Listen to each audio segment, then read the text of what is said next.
नहीं, भले ही अरविंद केजरीवाल की रिमांड 4 दिन के लिए बढ़ा दी है, लेकिन पूरी आम आदमी पार्टी और इंडिया गठबंधन के लिए यह पूरा मामला एक राजनीतिक साजिश है।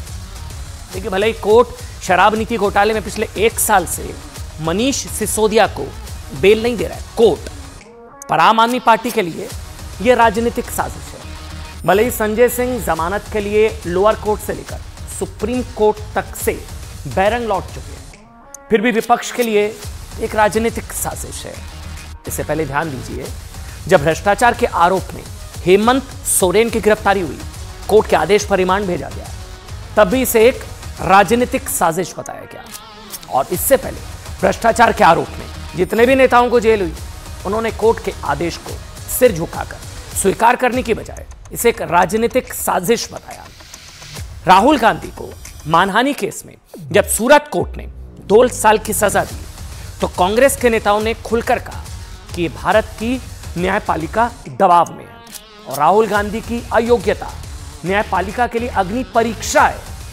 मतलब पक्ष में फैसला तो कोर्ट सही और अपने खिलाफ फैसला तो कोर्ट पर सवाल। याद करिए, जब सुप्रीम कोर्ट ने राहुल गांधी की 2 साल की सजा पर रोक लगा दी, तब अचानक से सुविधा अनुसार इनका भरोसा न्यायपालिका में अचानक से मजबूत हो गया। मतलब कोर्ट का फैसला आपके पक्ष में तो कोर्ट सही, और अगर आपके खिलाफ तो कोर्ट पर ही सवाल। राजनीतिक साजिश बताना, क्या संवैधानिक प्रक्रिया के तहत चल रही कार्रवाई को राजनीतिक साजिश बताना, न्यायपालिका पर दबाव बनाना और कोर्ट की निष्पक्षता पर सवाल उठाना नहीं है। आज इसी सवाल को लेकर एक चिट्ठी देश के मुख्य न्यायाधीश जस्टिस डीवाई चंद्रचूड़ को लिखी गई। देश के 600 जाने माने वकीलों ने इस चिट्ठी में कहा कि एक खास वर्ग, ध्यान से सुनिएगा एक एक शब्द को, एक खास वर्ग न्यायपालिका पर दबाव बनाने की कोशिश कर रहा है। इससे देश की अखंडता को खतरा है। सुविधा अनुसार न्यायपालिका पर सवाल उठा दिए जाते हैं। चिट्ठी में कहा गया कि ये खास वर्ग समूह न्यायिक फैसलों को प्रभावित करने के लिए दबाव की रणनीति अपना रहा है। माई वे और हाईवे, आपके पक्ष में फैसला तो कोर्ट सही और आपके खिलाफ फैसला तो कोर्ट पर सवाल। ऐसा खासकर सियासी हस्तियों और भ्रष्टाचार के मामलों में हो रहा है। इसका मकसद कार्रवाई को बदनाम करना और अदालतों के प्रति जनता के विश्वास को कम करना है। चिट्ठी में कहा गया है कि ऐसे छिपे हुए मामलों के खिलाफ बोलने की जरूरत है। सीजीआई को कुछ एक्शन लेना चाहिए। सुप्रीम कोर्ट को 600 वकीलों की चिट्ठी के बाद प्रधानमंत्री नरेंद्र मोदी ने भी सोशल मीडिया पर आज एक पोस्ट किया। इस पोस्ट में प्रधानमंत्री ने कहा कि दूसरों को डराना धमकाना कांग्रेस की पुरानी संस्कृति है। 5 दशक पहले कांग्रेस ने कमिटेड जुडिशरी, यानी सरकार के फैसलों के प्रति निष्ठा रखने वाली न्यायपालिका, मोदी ने कहा कि वो बेशर्मी से अपने स्वार्थ के लिए दूसरों से प्रतिबद्धता चाहते हैं, लेकिन राष्ट्र के प्रति किसी भी प्रतिबद्धता से ये लोग बचते हैं।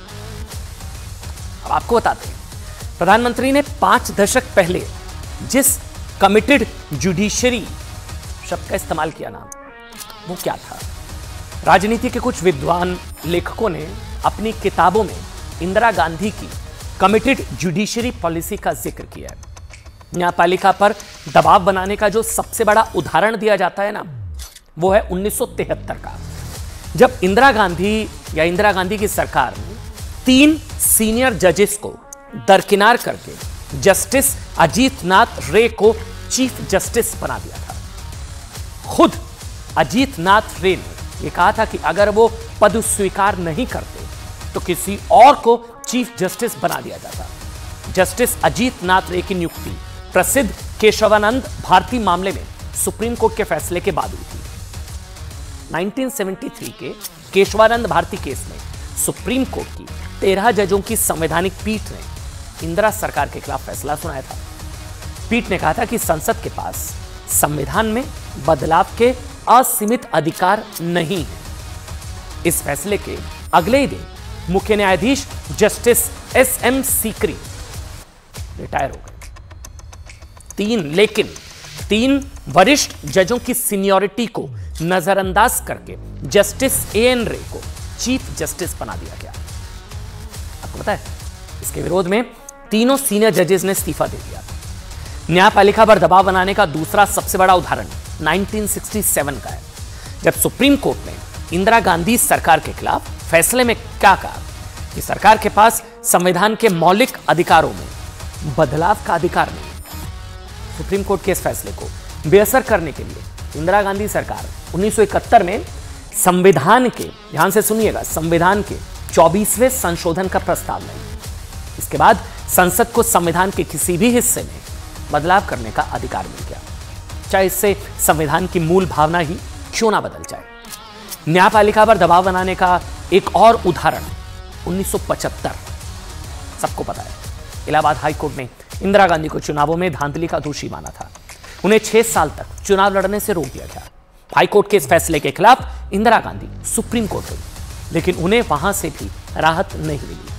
इसके बाद 25 जून 1975 को इंदिरा गांधी ने आधी रात को देश में आपातकाल लगा दिया। यही भारतीय लोकतंत्र के खिलाफ सबसे बड़ी असहनशीलता थी, न्यायपालिका के खिलाफ। इसी असहनशीलता की झलक आप कोर्ट के हर फैसले के बाद देख सकते हैं। इसके बाद अदालतों पर सवाल उठाए जाते हैं और फैसले को राजनीतिक रूप देकर कोर्ट पर दबाव बनाने की कोशिश की जाती है।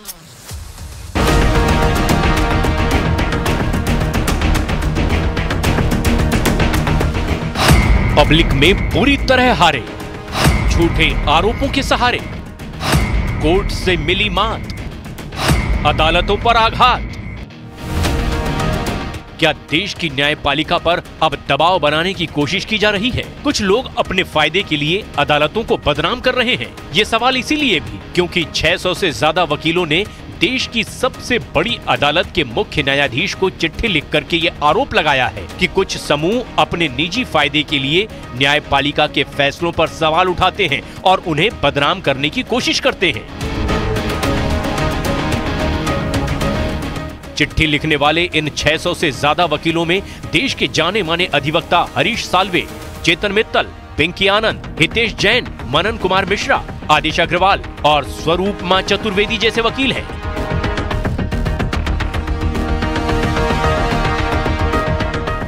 इन वकीलों ने न्यायपालिका की अखंडता को कमजोर करने वाली साजिशों पर चिंता जताई है और ये कहा है कि कुछ खास समूह न्यायिक फैसलों को प्रभावित करने के लिए दबाव की रणनीति अपनाते हैं, खासकर जब नेताओं और उनके भ्रष्टाचार के आरोप से जुड़े मामले हों तो ये लोग ऐसे बयान देते हैं जो सही नहीं होते, साथ ही अपने राजनीतिक लाभ के लिए अदालतों के बारे में झूठ फैलाते हैं। वकीलों की इस चिट्ठी में ये आरोप लगाया गया है कि अगर भ्रष्टाचार या दूसरे किसी मामले में किसी नेता पर कोई आरोप है और कोर्ट का फैसला उनके पक्ष में नहीं आए तो ये अदालतों की आलोचना शुरू कर देते हैं। ये खतरनाक ट्रेंड है क्योंकि इससे अदालतों पर आम लोगों का भरोसा कम होता है। इस चिट्ठी में ये भी कहा गया है कि कुछ खास समूह अदालतों के फैसलों को प्रभावित करने की कोशिश करते हैं और इसके लिए सोशल मीडिया पर झूठ फैलाना, जजों पर विशेष तरीके से निर्णय लेने का दबाव बनाना भी शामिल है। इससे निष्पक्षता को खतरा है। अपने ढंग का, अपने मन मुताबिक आदेश चाहते हैं लोग। जब करप्शन में इन्वॉल्व किसी एक्यूज्ड को रिलीफ नहीं मिलता है न्यायपालिका से तो उस पर एक प्रेशर टैक्टिक्स करके, इस ढंग का सोशल मीडिया का उपयोग करके, दुरुपयोग करके, और इन लोगों ने प्रयास ये चाहा है कि जुडिशरी पर हम दबाव डाल के अपने मन मुताबिक ऑर्डर ले लें। मुझे लगता है कि वो पॉलिटिकली इन्फ्लुएंस्ड हैं, चूँकि जो करप्ट पॉलिटिशियंस हैं उनको बचाने का ये प्रयास है। मुझे लगता है ये असफल होगा, इसमें कहीं सफल कोई हो नहीं पाएगा। हमारी जुडिशरी बहुत मजबूत है।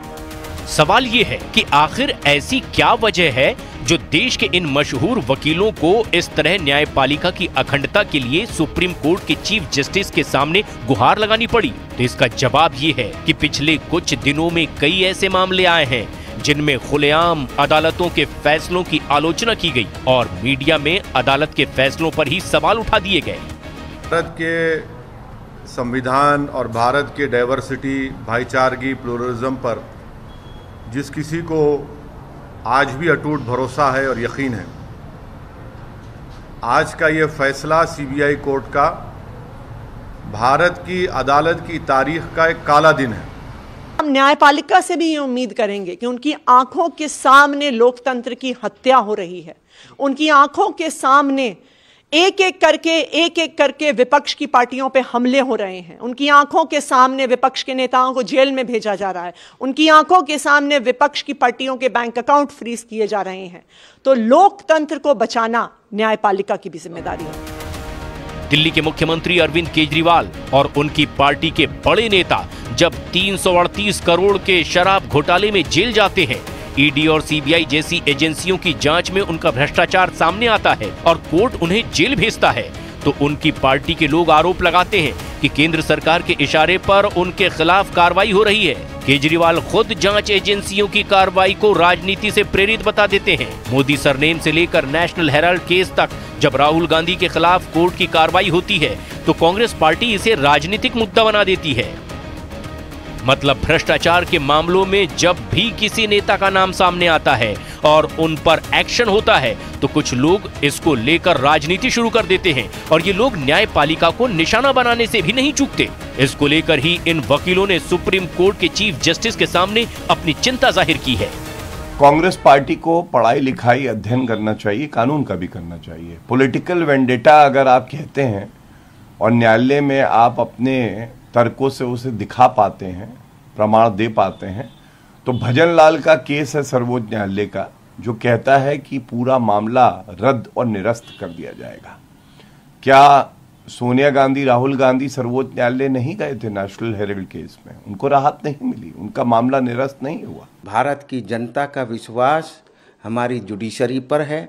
हम खासकर अनपढ़ एक इंसान तो कुछ भी बोल सकता है, पर हमारे जैसे वकील हम डिफर कर सकते हैं व्यूज के, जुडिशरी के जो जजमेंट को हम कह सकते हैं कि ये ठीक नहीं किया, परंतु हम उनके कार्य करने के और उनको ये सर्टिफिकेट देने के एंटाइटल नहीं है कि अच्छा कर रहे हैं या गंदा कर रहे हैं। रिलीफ दे दिया तो बहुत अच्छा है, नहीं मिला तो गलत है।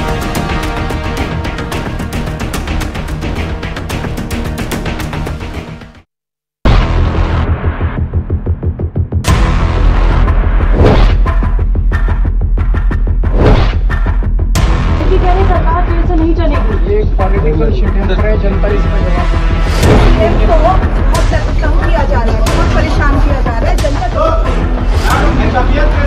उनकी तबीयत अभी ठीक नहीं।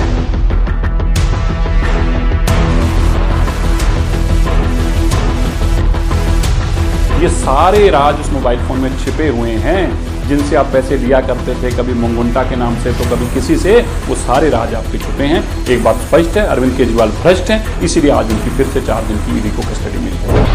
कोर्ट है, लेकिन अगर कोर्ट को भी राजनीतिक कहना चाहते हैं अरविंद केजरीवाल तो उनका ये मानसिक दिवालियापन है और जल्दी ही संविधान विशेषज्ञ उनको जवाब दें।